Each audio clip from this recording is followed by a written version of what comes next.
Awitin po natin hanggang parang ito ay ating isang panalangin.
Ipanalas mo sa amin ang iyong kaluwalhatian, hanggang ang aming kaluluwa'y mapuspos ng lubusan, at sa aming kalagitnaan ay bumaba ang kalangitan. Dakila ang iyong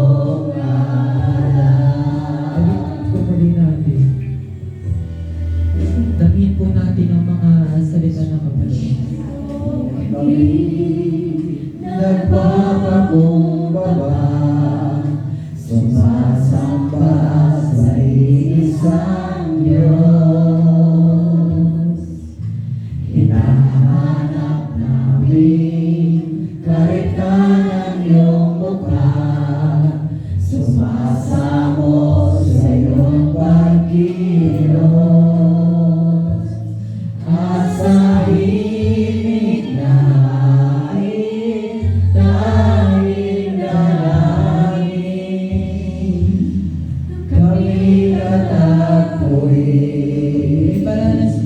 Iparanas mo sa amin ang iyong kapangyarihan. Iparanas mo sa amin ang iyong kaluwalhatian, hanggang ang aming kaluluwa'y mapuspos ng lubusan, at sa aming kalagitnaan ay bumaba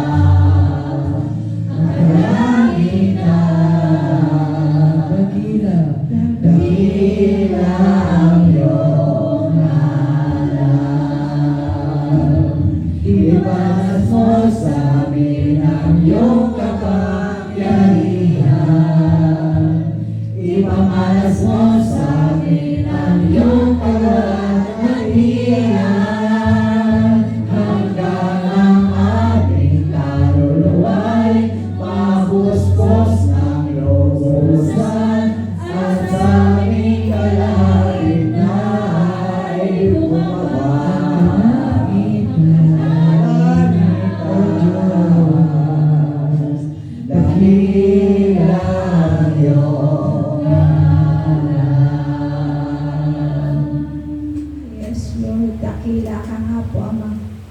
Patuloy po ng ugat namin hinibithi, inaanasa, at patuloy po namin inaasahan ang pagkilos mo sa buhay ng bawat isa sa amin. Kung kaya, aking Ama, sa umagang ito, salamat po na ang Banal na Espiritu ang siyang patuloy na lumalagay sa aming kalagitnaan sa pamamagitan ng iyong presensya at pagsama mo sa buhay ng bawat isa. Hayaan mo lamang na sa umagang ito, O Diyos, sa pag-aaral namin ng mga salita, katagpuin mo ang hinanaing ng aming mga puso.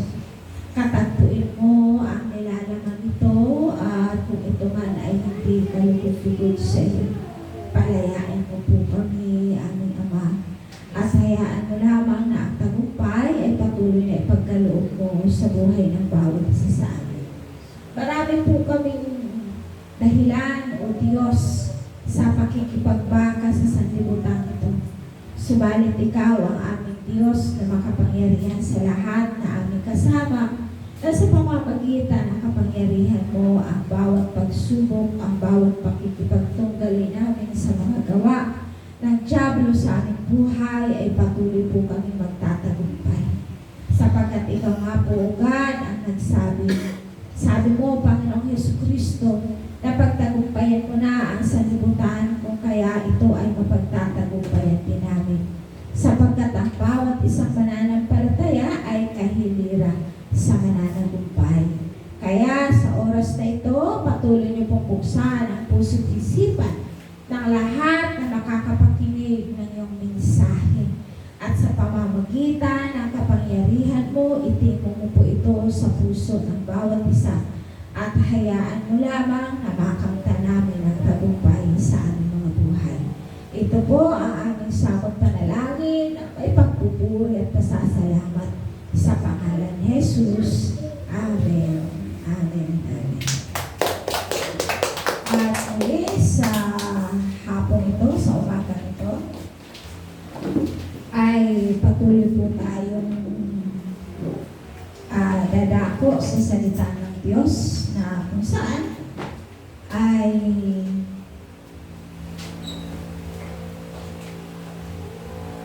tatalakayan po natin sa umaga ito.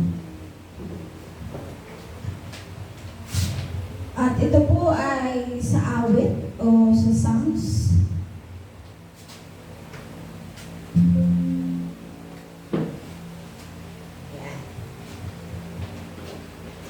Ang ating tema po ay isang salmo ni David nang tumakas siya mula sa kanyang anak na si Absalom. At ito ay matatagpuan natin sa awit chapter 3 verse 1 hanggang 8.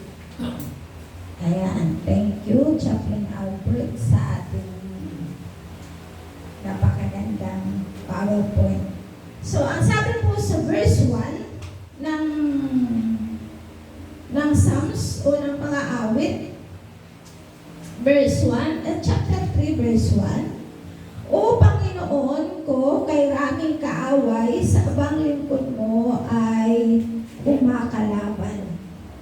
At ang verse 2 po, ang palagi niyang pinag-uusapan, ako raw o Diyos, di niyo tutulungan.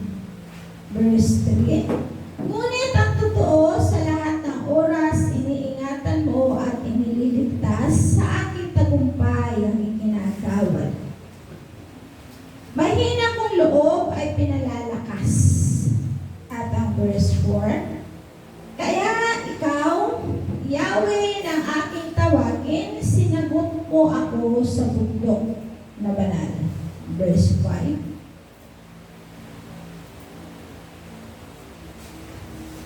ako ay humimlay, agad nakatulog, ligtas na nagising ang iyong inupo. Verse 6, libo mang kaaway, wala akong takot, humimlay man sila sa aking palibot. Verse 7, halika, O Diyos, iligtas mo ako, lahat kong kaaway ay pasukuin mo. Lipunin mo yaong masasamang tao. Verse 8, yamang kaligtasay nagbuhat sa iyo, pagpalain mo kami na mga anak mo. So, isa po ito sa marundong na panalangin ni David ng mga panahon na yun, sapagkat hindi lang basta-basta ang pain na kanyang nararamdaman. Yung sakit ng kalooban na kanyang nararamdaman ay hindi lamang basta-basta. Sapagkat ang pangyayari sa buhay ni David, ito ay inagaw ang kanyang kaharian ng sarili niyang anak na si Absalom. Kaya hindi lamang mga tao o Israelita ang kanyang kalaban, kundi ang kalaban din po niya ay ang sarili niyang anak. Diba? Minsan tayo aming ginagawad. So, may tagumpay tayo na ibinibigay ng Diyos sa buhay ng bawat isang nagtitiwala at sumasampalataya sa Kanya. Kasi sa totoo lamang po, ang bawat isa sa atin ay habang tayo ay nabubuhay dito sa sanlibutan ito, nagpapatuloy po tayo sa pakikipagdigma. Nagpapatuloy po tayo sa pakikipaglaban sa mundo nito. Kaya tingnan po natin, ang awit na ito ay isang panaghoy sa Diyos. Ito ang panahon na inagaw ni Absalom ang pagiging hari kay David at si David ay umalis sa palasyo upang umiwas kay Absalom. Sumama kay David ang kanyang mga tapat na tauhan. Kaya akala natin ang kudita ay dito lang sa bansang Pilipinas. Diba? Sa ibang bansa may kudita din. Ang unang kudita ay ang langit. Nagkudita po si Lucifer at ang wangway na anghel. And then, sumunod po ay itong pangyayari sa buhay ni David. Na sarili po niyang anak ay nagnasa na agawin ang kaharian. Na samantalang ang kaharian ito ay, sabagay alam naman ni Absalom na hindi talaga sa kanya may pamamana ni David ang paghahari sapagkat hindi siya nararapat. Dahil merong itinatakda ang Diyos na magmamana sa kaharian. O kaya kayo na lamang ang hinagpis o sakit na nararamdaman ni David sa kanyang puso dahil itong mga panahon na ito ay nasa gitna siya ng hindi lang siya basta malungkot eh. Ang puso ni David ay nasaktan. Sabi ng gano'n, nasaktan si David. Meron siyang, kumbaga hindi siya basta stress. Diba? Kundi punong-puno siya ng kalungkutan ng mga panahon na yun na kanyang nararamdaman. Kaya ang Psalms chapter 3 from verse 1 to 8 ay meron po itong tatlong bahagi ng mensahe sa buhay ng bawat isa. Kaya tingnan po natin yung tatlong bahagi ito. Ang sabi nga, yung una ay kaaway. Kay raming kaaway. So maraming, hindi lang isa, hindi lang dalawa. Physically, ang kaaway ni David ay napakarami. Sapagkat halos may mga mamamayan na rin sa Israel na pumanig kay Absalom ng mga panahon na yun. At kumbaga yung pakikipagdigma ni David ay hindi lamang sa physical, kundi spiritual. Subalit sa gitna ng kalalagayan ni David ay hindi siya pinanghinaan ng loob at hindi siya nawala ng pag-asa. At ang sabi niya nito, ang pangunahing balangkas ng awit ng panaghoy ay binuo ng marubdob na pagtawag sa Diyos. Ito ay paglalarawan sa kaguluhan, kahirapan o kawalang katarungan ng bawat mananampalataya sa Diyos. Diba? Parang tumugma doon sa mga testimony. Minsan nakakasakit na tayo, hindi lang natin alam. Kasi ang nararamdaman natin minsan, yung saya na ating nararamdaman. Pero ang hindi natin naiisip at hindi natin nakikita kung ano yung impact doon sa tao na inaasar natin. Diba? Na yun pala ay lumalala na. Hindi lang basta kudlit, hindi lang basta sugat, kundi ito ay lumalalim. Lumalalim na ito ay lumalala na.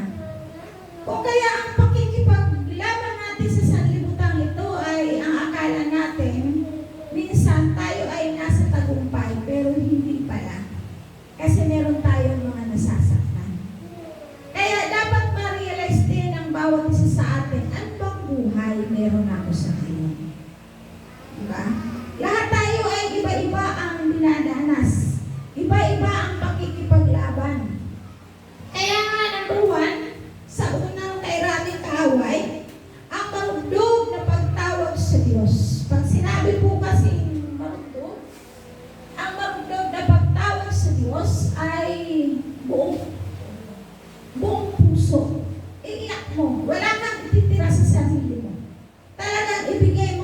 sitwasyon.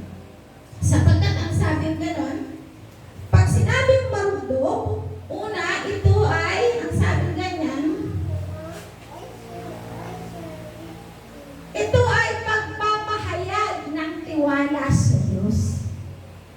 Sa kapag buo ang pagtawag mo sa Panginoon, buong-buo, binibigay mo ang buong buhay, ito ay tinatawag na pagpapahayag ng tiwala sa Diyos. Ibig sabihin, buo ang tiwala at pagpapahayag. Alam niyo ba, natutuwa ako sa mga testimony. Sa totoo lang, yung mga testimony ninyo, ganyan lang po yun sa sitwasyon ko ngayon, sa dinadala ko sa buhay. Pero, nakikitaan niyo ba ako na nalulungkot ako, nag-iisip ako. Kaya sabi nga ni Chaplain kanina, yung stress, nakakadagdag ng sakit. Totoo yan kasi may napanood po ako na ang isang cancer pala, cancer patient, kapag ito ay nai-stress, ito pala ay nagdadagdag ng pagbuhay ng mga cancer cells. So, kaya tama yung sinasabi ni Chaplain kanina, ang stress ay nakadadagdag yan ng sakit. So, sino lang ang makagagamot nito? Ang marudok na pagtawag lamang sa Diyos. Ano yung pain? Gaano kalalim yung pain na nararamdaman mo? Ako, ang pain na nararamdaman ko ay masyado pong malalim. Pero, alam ko, sabi nga, inilalagay ko sa kamay ng Diyos. Sapagkat hindi basta-basta. Kung ano yung sitwasyon ko ngayon, hindi basta-basta. Napakalalim na aking pinagdadaanan sa panahon ito. So pag sinabing magdog, ito ay paghingi ng saklolo sa Diyos. Meaning to say, wala nang sino pa mang makatutulong sa'yo. Kaya ba itong mensahe na ito, yung mensahe ng Diyos yan? Doon sa pain na nararamdaman ko, napakalalim at hindi kaya ating makahipis. Ginising ako ng Diyos sa isang tinig. At ang tinig na yun, yung chapter na yun. At nung hinimay-himay ko siya, nakita ko kung paano nagsasalita ang Diyos sa puso ko. Kaya tingnan nyo, Sino ang hiningian natin ng saklolo? Tao ba? May limitasyon ng tao, tandaan po natin ito. May limitasyon ng tao, pero ang Diyos ay wala. Kapag niya kung anong nararanasan mo, kapag niya, kaya nga ang patuloy kong panalangin, kapag ako nasa punto na parang sabi ko nga sa Lord, sino ang tatakbuhan ko? Sino ang lalapitan ko? Walang makakatulong sa akin sa bigat ng nararamdaman ko. Sa bigat ng nararanasan ko ngayon. Tangi ikaw lang. Kaya sabi niya na gano'n, parang doon na tumawag eh. At siya lang ang nagbibigay ng saklolo para sa lahat ng ating nararamdaman. Sabi nga, ito ay pag sinabing marundog na pagtawag sa Diyos, ito ay isang bahagi ng pagbigkas ng papuri at pasasalamat. Try natin. Di ba? Habang ikaw ay nananalangin sa Panginoon, patuloy mo siyang purihin, patuloy mo siyang sambahin, at ang kanyang pangalan ay naluluwalhati. At habang siya ay naluluwalhati, naruroon ang kanyang pagtugon. Kaya nga, sabi ng gano'n, nais ng Diyos na ang kanyang bayan ay tumawag sa kanya sa panahon ng, sabi gano'n, ng pangangailangan at pagkaligalig. Di ba? Naliligalig tayo eh. Na ito na naman yung nangyayari sa buhay natin.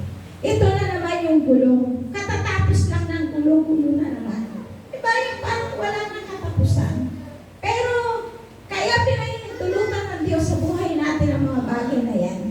ay upang tayo ay marutog na tumawag sa Kanya. Kasi baka mamaya, naiisip lang natin na tumawag sa Panginoon. Then after nun, wala na. Tuloy-tuloy na naman tayo sa paggawa ng pagkakamali. Tuloy-tuloy na naman tayo sa paggawa ng pagkakasala. Ang napakaraming bilang ng awit ng pagdadalamhati sa Biblia ay nagpapahiwatig na nais ng Diyos na ang kanyang bayan ay tumawag sa Kanya. Tingnan po natin ang sabi sa aklat ng Hebrew chapter 4 verse 16. Kaya huwag na tayong mag-atubiling lumapit sa trono ng mahabaging Diyos at dooy kakamtan natin ng mahabag ang panahon na kailangan natin ito. Hindi. Basahin mo dyan. Kaya huwag na tayong magkatubiling lumapit sa trono ng mahabaging Diyos at dooy kakamtan natin ang habag at kalinga sa panahong kailangan natin. Kakamtan natin ang habag at kalinga sa panahong kailangan natin ito. Ayan po. So, yun po yung unang bagay. Ano po? Kapag tayo ay nasa gitna ng ating mga kaaway, nasa gitna ng ating mga kalaban, ang dapat natin gawin ay magkaroon tayo ng isang marugdog na pagtawag sa Diyos. Yun po yung sinasabi sa aklat ng Hebrew. At ang pangalawa, ayan, iniingatan mo tagumpay ang iginagawa. Kaya nga, kapag ka ang Diyos ay tinawagan natin, ando doon yung kanyang pag-iingat. At ang sabi ng ganon, ang tagumpay ay binibigay ng Diyos. Tingnan natin ang mga halimbawa kung sino po ang iniingatan. Pag sinabi pong iniingatan, ang ibig sabihin po ng iniingatan, ito ay tumutukoy sa pangangalaga ng Diyos. So, nasa kamay ka. Iniingatan ka, inaalagaan ka ng Diyos. At pag sinabing iniingatan, ang sabi ng ganon, katulad ni Abraham. Kung mababasa mo sa aklat ng Genesis chapter 15 verse 1, nandoon iniingatan at pinoproteksyonan ng Diyos si Abraham. Ganon din ang bansang Israel. Sa Deuteronomy chapter 33 verse 29, makikita niyo rin po kung paano iniingatan ng Diyos ang bansang Israel. Sapagkat ang bansang ito ay kanyang pinili. Ang bansang ito ay kanyang minahal. Kaya kapag ikaw ay iniingatan ng Diyos, ang sabi ng ganon, tagumpay ang ibinibigay sa iyo na ang Panginoon. Ang Diyos ay nagkakaloob ng tagumpay sa mga mananampalataya. At ang pangalawa, ang pagtatalaga ng ating mga sarili sa Diyos ay nagbubunga ng tagumpay. Kaya tama yung sinabi kanina. Italaga mo ang sarili mo sa Diyos. At anuman ang laban na kakaharapin mo, ibibigay ng Diyos sa iyo ang tagumpay. At ang sabi pa, sa pamamagitan ng kanyang biyaya at presensya, mapagtatagumpayan natin ang mga, sabi ng gano'n, mapagtatagumpayan natin ang mga kaguluhan sa ating buhay. Kaya sabi nga, hindi sa lahat ng oras ay magulo tayo. Hindi sa lahat ng oras ang sambahayan ay mayroong kaguluhan.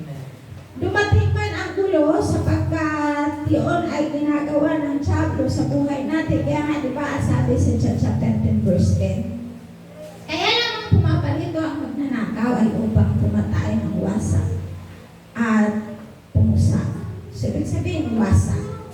Ano ang winawasak ng Diablo? Yung relasyon ng bawat pamilya. Relasyon ng magulang sa anak, relasyon ng magkakapatid, diba? Relasyon ng mag-asawa, relasyon ng mga mag-best friend, pagkakaibigan, relasyon ng bawat mananampalataya. Winawasak ng Diablo yan. Subalit kapag nasa punto na tayo na medyo yung puso natin ay nagkakaramdam na ng galit at hingis, lumuhod na tayo sa Diyos. Agapan na natin. huwag na natin hayaan na tumira sa puso natin yung sama ng loob. Huwag na natin hayaan na tumira sa puso natin yung galit. Sapagkat, hindi naman yung kinasasamaan natin ng loob, hindi naman siya ang magdadala ng kundi tayo. Dahil tayo ang maaapektuhan. Yung ating panalangin, paano tutugunin ng Diyos kung may galit at hinanakit ka? Yung ating panalangin, yung ating kahilingan, paano tutugunin ng Diyos kung ang puso mo ay puno-puno ng sama ng loob? Diba? So, ikaw ang maaapektuhan. At lalaki yan, nararamdaman mo hanggang sa ikaw ay lumayo na sa pananampalataya. So, kaya, bago pa mangyari ang lahat ng bagay, unahan na natin ang diablo. Sabi nga, be wise like a serpent. Maging matalino tayo, katulad ng mga serpente. Sapagkat ang ating kaaway ay aali-aligid lamang ito at humahanap ng masisila upang sirain at wasakin ang ating mga buhay. So, pangatlo, ano po yung nakalagay sa pangatlo? Ako ay humimlay, agad nakatulong. Pag sinabing humimlay, may kapahingahan ka. Time na, ito yung time na si David ay nasa kagubatan siya. Nasa gitna ng bati siya. Dahil yung kanyang trono ay kinuha, inagaw ni Absalom. Si Absalom ang nasa palasyo. Siya ay umalis upang umiwas sa kaguluhan na idudulot sa kanya. Kung kaya tingnan natin na ang kalaban dito ni David ay sarili niyang anak. Yan. Palaging nagtitiwala sa katapatan ng Diyos. Tandaan natin, palagi po tayong magtiwala sa katapatan ng Diyos.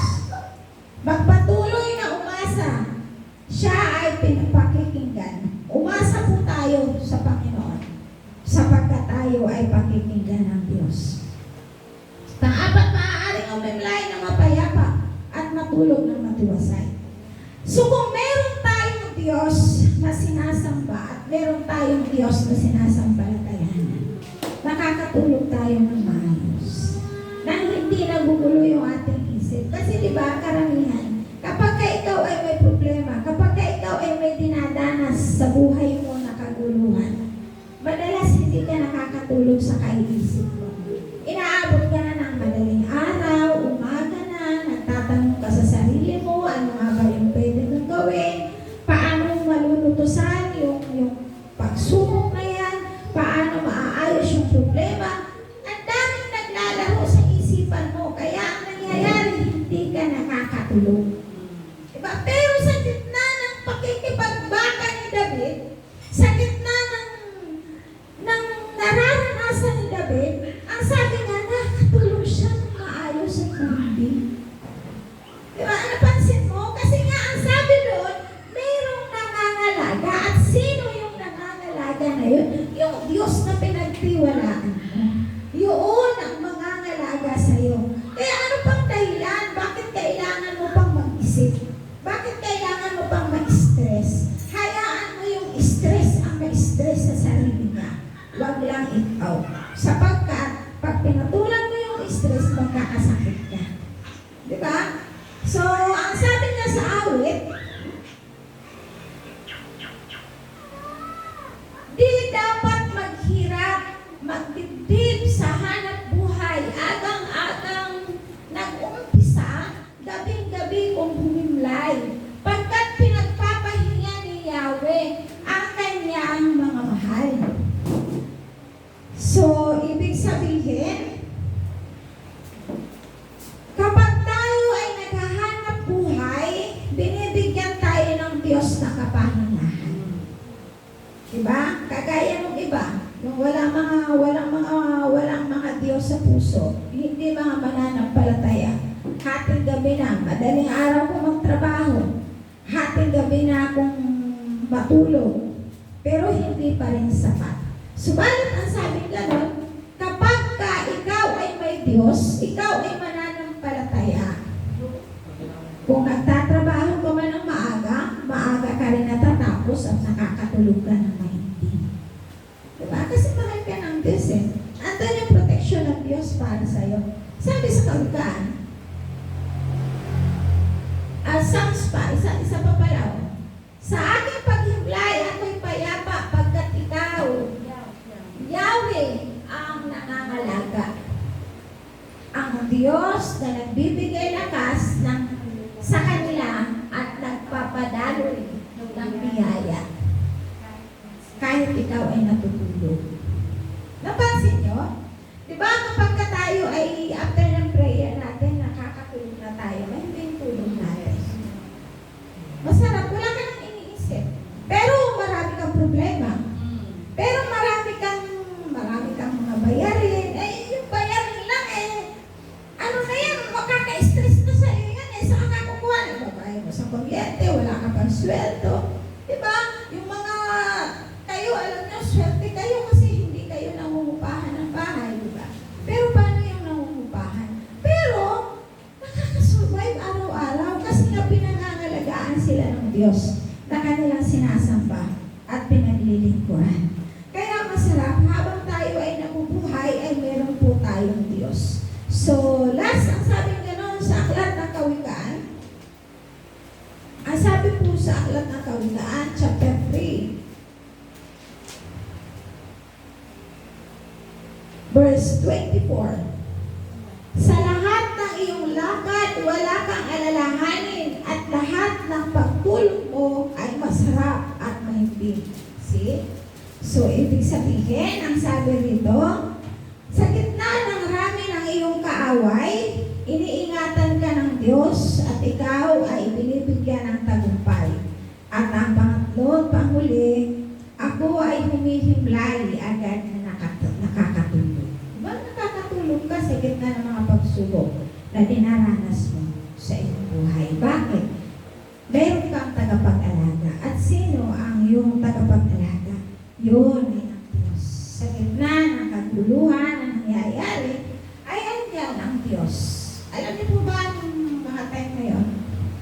Na si David ay nasa gitna po ng ilang, nagtago. Kasi ang kalaban nga po niya ay si Absalom. Si Absalom ang kalaban ni David. At alam niyo po nung time na binabasa ko yung yan, verse 2 Samuel chapter 13, verse 12 to 13. Merong salita doon si David na pumungkaw sa aking damdamin. Ang sabi niya sa verse 26,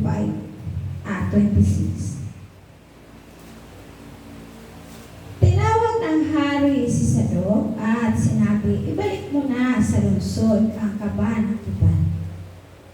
Kung ako'y nakalulugod sa Diyos, ibabalik niya ako at makikita kong muli ang kaban sa pinaglalagyan nito. Kung ako na may hindi nakalulugod, mangyari sa akin ang kanyang kalooban. Then verse 30, sabi niya, si David ay umiiyak na umahon sa bundok ng mga olibo.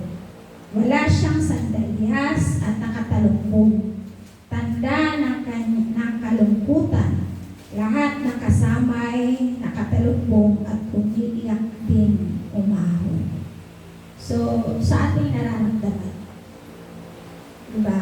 Sa nararamdaman natin sa ngayon, sa panahon natin ngayon. Kasi kung paano physically si David ay nakikipagdigma at physically din siya pinagtagumpay. So, ano ang sa atin ngayon, spiritual tayo nakikipagdigma sa pamamagitan ng kaaway ng mga kalaban natin sa paligid. At ang magiging kalaban natin, di ba, ang dami. Sarili nating pamilya, di ba, doon sinisira tayo, winawasak yung ating karangalan, di ba, dumarating tayo sa punto na gano'n. Sarili nating anak, ipagkukwento tayo kahit hindi totoo o kahit kasinungalingan, kasi kalaban natin ang espiritu. na lumulukod sa kanila. Minsan, magulang, kung ipagchismis ang sariling anak, nangyayari yan eh. Totoo yan, nangyayari yan sa mundo natin.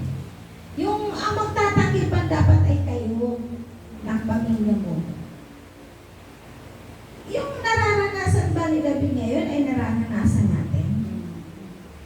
Diba? Totoo to eh. Pamilya sa pamilya to eh. Anak niya mismo yung naghangad nung trono niya na gusto niyang agawin. Subalit, si David, kaya nga ang sabi, the man after God's own heart. Kasi sa bawat hakbang na ginagawa ni David, nananalangin siya sa Diyos. Bago niya gawin ang isang bagay, katulad na lamang ng pakikipagdigma, anong ginagawa po ni David? Siya po muna ay naghahandog sa Diyos at nananalangin sa Diyos. Hindi si David basta-basta sumulong na lang. Na, may kaaway na gano'n, basta siya susulong, hindi. Ito ba ay kalooban ng Diyos? Kaya yung mga panahon na yon na si Absalom ay nasa sa kanyang trono na, sa palasyo, siya ang kusang umalis nang may tahimik. Pero merong gumawa po ang Diyos ng proteksyon para sa kanya. Lahat ng mga matitigas, mga tigasin, mga mandirigma ay nakay David. Bilang proteksyon ng Diyos sa kanya na hindi ipaglalaban siya hanggang sa kamatayan. Subalit ano po ang nangyari? Umiiyak si David. Alam niyo ba yung mga pagtatalog mo ngayon na walang sandalyas? Isa yun sa marunong na pagtawag sa Diyos kay Yahweh.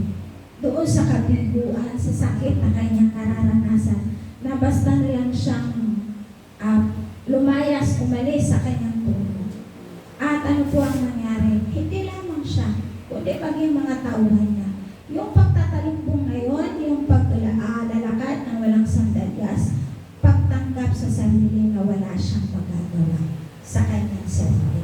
Kundi ang Diyos lamang na si Yahweh ang may magagawa para sa kanya. Kaya ang sabi niya, kung kalukod-lukod ako kay Yahweh, makikita ko. Ano yung nakita natin doon? Yung kabanang-tipan kasi, yun ay pangako ng Diyos. Yung 10 utos siya kay Moses, na nandoon yung kapangyarihan. Buo ang tiwala ni David, sapagkat yung presensya ng Diyos, yung kapangyarihan ng Diyos, pinaunang muna niya sa Jerusalem. Hindi niya inalis, meaning to say, may pag-asa talaga siya na makababalik sa kanyang trono. Diba? Hindi niya, pagkaban dinala ng una, pero anong ginawa niya? Pinauwi niya, pinabalik niya. Sapagkat kung kalooban ni Yahweh na ako ay muling ibalik, makikita ko siya sa kanyang pinaglalagyan. Kasi natutuon yung buong kaisipan niya, buong puso at pananampalataya niya, na yung tagumpay na sa gitna ng kanyang pakikipaglaban ay ibibigay ng Diyos sa kanya ang tagumpay na ito. Kaya tingnan po natin kung ano nangyari. Kung mababasa mo ang kasaysayan ni David at ni Absalom, maraming mga tawag dito payo, at ang nangyari ay naging karumal-dumal ang ginawa ni Absalom sa mga asawa ni David noong mga panahon na siya ay nasa trono ng kanyang ama. Subalit, anong sabi ni David? Nanatili siya at tumating na yung saklulo ng Diyos na nilusog na. Kasi pinatubayan siya ng Diyos pero isa lang ang pakiusap ni David sa lahat ng mga tauhan niya, sa mga pinuno, huwag ninyong sasaktan ang aking anak. Yung, pakita mo yung damdamin ng isang magulang. Kung iba yan, di ba? Yung iba nga, pinatay talaga siya. Pinatay talaga siya. Pero ang habilin ni David sa kanyang mga leader, ilang leader po niya? 4 po yung leader na kanyang hinabilinan. Huwag ninyong sasaktan ang aking anak na si Absalom. Diba? Anong sa ating sarili? Diba? Galit na galit tayo. Gusto natin. Pero ang Diyos, alam niyo ba na ang Diyos ang nagbago sa kanya? Sapagkat ang tumatakbo ako na ang turo na sinasakyan ni Absalom ay napadaan sa isang sanga.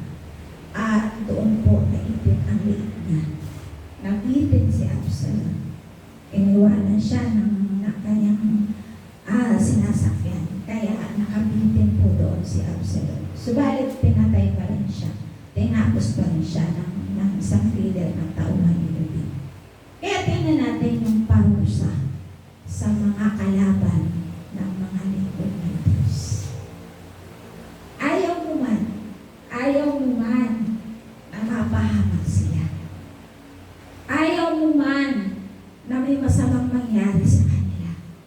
Subalit dahil sa pangangalaga sa iyo ng Diyos, dahil sa proteksyon ng Diyos para sa iyo, nais na ipakita ng Diyos sa iyo na dahil sa pagmamahal ko, papatayin ko ang lahat ng kaaway.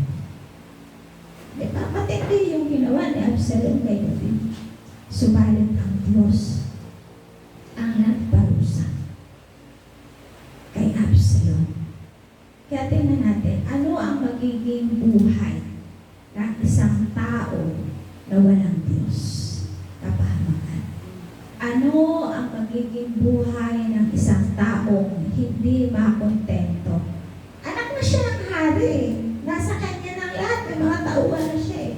Pero hindi pa siya nakontento. Gusto pa niyang agawin yung hindi para sa kanya. Sapagkat may nakalaan para magmana ng kaharian. So kung anong meron ka, makontento ka doon. Ang importante, may Diyos ka na sinasamba at pinaglilingkuran. Doon ka makontento. Sapagkat pag nagmalabis ka at ang kinalaban mo ay ang lingkod ng Diyos, ang Diyos ang magpaparusa sa iyo. Totoo po yan. Mangyayari po yan upang maikapakita lang ng Diyos ang protection niya sa kanyang mga lingkod. Upang ipakita ng Diyos ang protection niya sa kanyang mga anak. Kaya ang panalangin po ni David, sabi niya, kung ako naman tinawag ng hari si Sadok at sinabi, ibalik mo sa lungsod ang kaban ng tipan. Kung ako'y nakalulugod sa Diyos, ibabalik niya ako. At makikita ko muli ang kaban at sa kanyang pinaglalagyan. Sa pinaglalagyan ito, kung ako na may hindi nakalulugod, mangyari sa akin ang kanyang kalooban. So anong nangyari? Anong naging kalooban ng Diyos? Ibinalik siya. Anong kalooban ng Diyos? Papagtagumpayin ka. Dahil naging tapat si David kay Yahweh.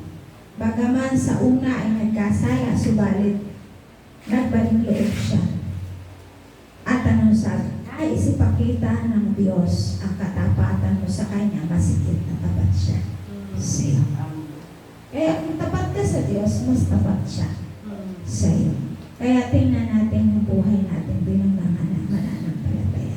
Sa gitna ng mga pagsubok na yan, sa lahat ng ating mga pinagdadaanan sa panahon natin ngayon, magpatuloy ka lang. Ang sabi nga marugdog na pagtawag sa Diyos ang dapat. Marugdog, kailangan mong makita. Ayan. Sa gitna ng dami ng iyong kaaway, kailangan meron kang totoong pagtawag sa Kanya. Dahil andun ang pag-iingat ng Diyos. Kahit marami kang kaaway, kahit marami kang kalaban, andyan sa iyo ang proteksyon at pag-iingat ng Diyos. Kaya, ang sabi ng ganon, kailangan ikaw ay magpatuloy lang sa takbuhin mo sa iyong harapan. Hanggang alam mo na ang Diyos ang kasama mo. Kahit maraming pagsubok na dumating sa buhay mo, ang tagumpay ay nakalaan para sa iyo. At ikaw ay matutulog ng mahinding at matiwasay sapagkat ang pag-iingat ng Diyos sa buhay mo ay nakalaan para sa iyo. Dahil lahat ay tumayo. At muli po nating awitin yung inawit natin kanina. Kami katagpuin. Salamat po Diyos sa umagang ito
Dakila ka, Ama. Dakila ang iyong pangalan. Patuloy ka naming sasambahin at patuloy ka naming pasasalamatan. Salamat po aming Diyos. Salamat, Yahweh, banal na Diyos, na sa gitna ng aming pakikipagbaka sa sanlibutan ito ay meron po kaming kapayapaan, meron kaming katiwasayan ay pinagkakaloob mo sa aming mga buhay. Salamat sa proteksyon na ibinibigay mo na sa gitna ng mga maraming alalahanin, sa gitna ng maraming mga pagsubok na aming dinaranas, nakakatulog kami sa gabi ng mahimbing at payapa. At habang kami ay nakahimlay, habang kami ay natutulog, nararanasan namin ang dampi ng iyong kaluwalhatian, kung papaano mo kami pinoproteksyonan, kung papaano mo kami iniingatan, hindi lamang ang bawat isa sa amin, kundi maging ang aming sambahayan. Kaya Ama, wala po kami ibang patuloy na tatawagan, kundi ikaw na Diyos na siyang tumawag, pumili at nagmahal sa amin ng higit pa. Lord God, hindi namin kayang pantayan ang pagmamahal mo, sapagkat kami ay nasa laman, patuloy na natutukso, patuloy na nagkakamali, patuloy na nagkakasala. Subalit ang aming lakas at tatag na mapagtatagumpayan ang lahat ng mga nangyayari ito sa aming mga buhay ay ang tanging pangalan mo lamang, O Diyos, ang tanging kapangyarihan mo lamang, aming Ama. Hayaan mo na ang bawat pamilya ay magkaroon ng kapayapaan, ang bawat pamilya ay magkaroon ng katiwasayan, ang bawat pamilya ay punuin mo ng pagmamahalan sa isa't isa, ang bawat pamilya ay patuloy mo pong pagpuklurin ng iyong pag-ibig, at ang iyong mga lingkod na naririto, ang iyong mga anak na naririto, ang bawat mananampalataya na naririto sa umagang ito, Amang banal, patuloy mong lukuban ng iyong kapangyarihan upang magbigay ng lakas at tatag sa anumang mga hamon sa buhay na aming kakaharapin, na aming mga nararanasan. Patuloy kaming tatayo, patuloy kaming sisigaw, patuloy kaming magpupuri, patuloy kaming magpapasalamat sa kadakilaan ng iyong pangalan. Magpapasalamat kami sa patuloy na himala na ipinagkakaloob at patuloy mo na ipagkakaloob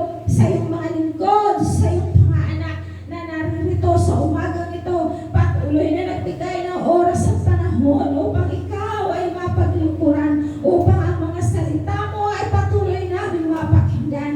Silyuhan mo sa puso ng bawat isa sa amin kung papaano si Haring David ay marumdom na nakikiusap, marumdom na nalalangin, humihingi ng iyong tulong at habag. Gayon din po ang bawat isa sa amin, Ama. Patuloy po kami humihingi ng iyong tulong at habag, sapagkat alam po namin na sa iyo namin matatagpuan ang tagumpay. Kung kaya sa umagang ito, pakaingatan mo po ang bawat isa, papagtagumpayan mo po ang bawat isa sa amin. Ama, salamat sa iyong banal na Espiritu na patuloy na kumikilos sa buhay ng bawat isa. Katagpuin mo ang aming mga dalangin, katagpuin mo ang laman ng aming mga puso, katagpuin mo ang laman ng aming mga kaisipan, at ipagpatuloy niyo po ang pagkakaloob ng tagumpay sa buhay ng bawat isa. Salamat na patuloy kang magbabago sa buhay ng bawat isa sa amin. Pagiging dapatin mo ang aming mga puso sa puso mo, at pagiging dapatin mo ang aming kaisipan sa iyong isipan, upang huwag kaming magkasala laban sa iyo. Bagkos manatili kaming luluhod, manatili kaming tatawag, mananatili kaming sasamba, mananatili kaming maglilingkod sa iyo. Itataas namin ang dakila mong pangalan, isisigaw namin ang pagpupuri sa iyo, sapagkat ikaw ang aming manunubos. Ikaw ang Diyos na nakahandang sumaklulong sa lahat ng aming mga nararanasan. ikaw ang Diyos na patuloy na nakahandang magbigay ng tagumpay sa buhay ng bawat isa. Ama, salamat. Patuloy ka namin sasambahin. Sa iyo ang kapurihan, kaluwalhatian at kadakilaan magpakailanman. Ito po ang aming samang panalangin sa pangalan ni Jesus. Amen. Amen. Amen.